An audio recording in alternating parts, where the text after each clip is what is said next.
Star Wars video. Hello and welcome back to Small Screen. Firstly, I'd like to apologise for this big cut on my nose. It was actually caused by this little guy here, who's called Kylo.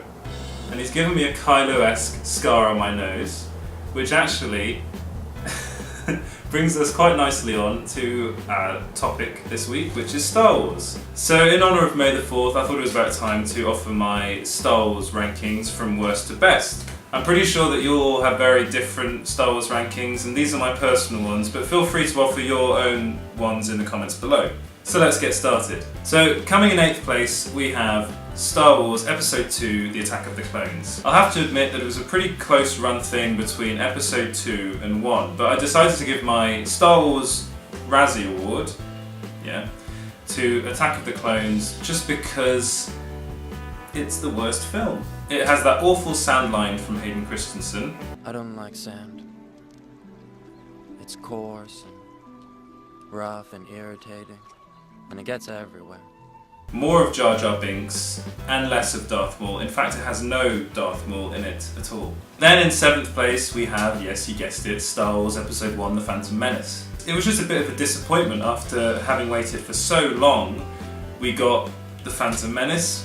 Really? That said, as a child, I absolutely adored it. It was the first Star Wars film I ever saw in the cinema, and George Lucas did create one of the coolest Star Wars characters ever, Darth Maul, and I really adored the pod racing scene. Talking of Darth Maul, he does just kill him in his very first film, which I thought was a bit unnecessary.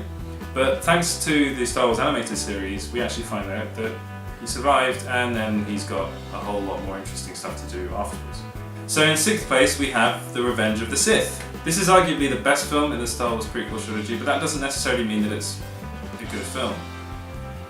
It's not bad, but it's not great. It features Anakin's transformation into Darth Vader, which is really quite interesting. But did we really want to know that story beforehand? I don't know. Maybe not. In 5th place we have Rogue One. And I absolutely loved what Gareth Edwards did with this film, offering us a glimpse into how real people fought the war. This film is Jedi-less, which I also really appreciated because every Star Wars film has Jedi. Let's see something different, let's see something new. And that's what Star Wars Rogue One did. A Star Wars story, an anthology. I don't know what they called it in the end. I think it was just Rogue One.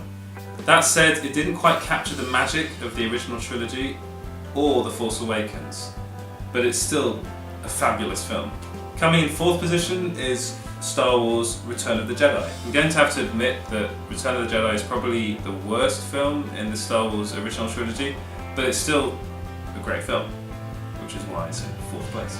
It had great moments, a wonderful beginning, a tear-jerking ending, and cute Ewoks. They're basically teddy bears. Although I did have a bit of an issue believing that the Empire was overthrown by a bunch of teddy bears. But that's Star Wars for you.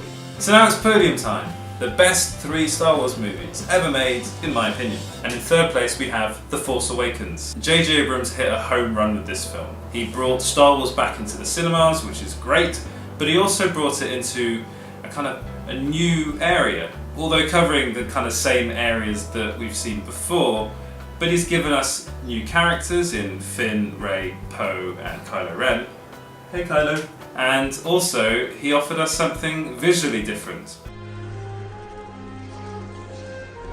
Just missing out on the top spot, we have A New Hope. This is the film that started it all. It started the whole Star Wars craze. It's beautiful, imaginative, and is the first Star Wars film to blow up the Death Star, which every single Star Wars film now seems to do. But this was the first one to do it. And the best Star Wars film ever, in my opinion, this is my opinion, is The Empire Strikes Back.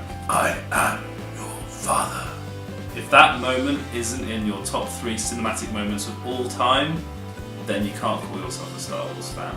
It captured something really unique and brought the whole Star Wars franchise into much darker territory. I'm hoping that Rian Johnson's The Last Jedi will do something very similar. So there you have it, my personal rankings of the Star Wars films. This is my personal rankings, not necessarily yours, so as I said before, please offer your very own Star Wars rankings in the comments below. And as we all seem to usually end these videos with, please like and subscribe and share and do all that stuff on social media. Big help.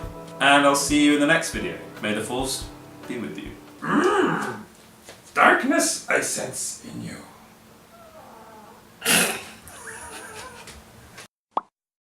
Guardians of the Galaxy Volume 2. Hello and welcome to Small Screen's very first video.